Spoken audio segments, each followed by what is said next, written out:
سابق وزیر اعظم نواز شریف کو جیل کی صفائی پر لگا دیا گیا۔ میاں نواز شریف کوٹ لکھپت جیل میں اپنے کمرے کے علاوہ وارڈ کی صفائی بھی کریں گے۔ اسی حوالے سے بات کریں گے، علی ساہی ہمارے ساتھ موجود ہیں۔ علی، بتائے گا اس خبر کے حوالے سے آپ کے پاس کیا تفصیلات ہیں؟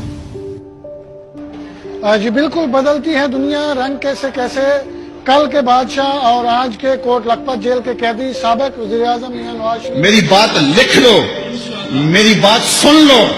یہ حکمران سمجھتے ہیں کہ ہم نے غازی کو پھانسی لگا لیا، تم انتظار کرو عرش کا رب تمہارے ساتھ کرنے والا کیا ہے، تمہارے ساتھ اب سلوک کیا ہوگا۔ ہم تو مجبور لوگ ہیں، ہم تو کچھ نہیں کر سکے، لیکن جس کے رسول کی توہین کرنے والے کو قتل کرنے کے جرم کے اندر غازی کو شہید کیا گیا ہے، وہ رب بڑا غیرت مند ہے۔ اور تم انتظار کرو عرش کا رحمان تمہارے ساتھ اب کرتا کیا ہے۔ تم کہتے ہو علماء کو جیلوں میں ڈال دو جیلوں میں، اب باقی بچا کیا ہے، اب باقی رہ کیا گیا ہے۔ اب تم انتظار کرو کہ تمہارے ساتھ رب کرتا کیا ہے اور تمہارے ساتھ حال کیا ہوتا ہے۔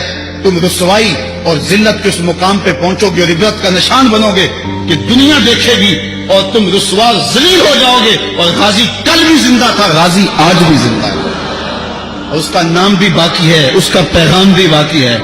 اور یہ بھی سن لو کہ غازی اگر چلا گیا ہے، جب غازی علم الدین کو شہید کیا گیا نا، تو ایک ہندوؤں نے جلسہ کیا، کہا کہ ایک شخص اٹھا تھا، ہم نے اس کو مار دیا ہے، اب ہم جو چاہیں کریں۔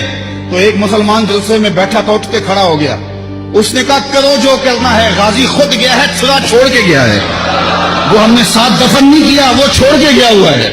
تو یہ مت سمجھو کہ ہماری خیرت مر گئی ہے، کتنے غازی پیدا ہو گئے ہیں، کتنے لوگ تیار کر گیا، اس کے جنازے میں کتنے لوگوں کو حرارت ایمان کی دی ہے۔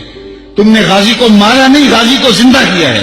اگر تم چھوڑ دیتے تو شاید تحریک کمزور ہو جاتی، لیکن تم نے قتل کر کے اس تحریک کو مضبوط کر دیا ہے، تم نے اس کو پانی دیا ہے، اب یہ تناور درخت بنے گا۔ تم اپنی خیر مناؤ، 295 کو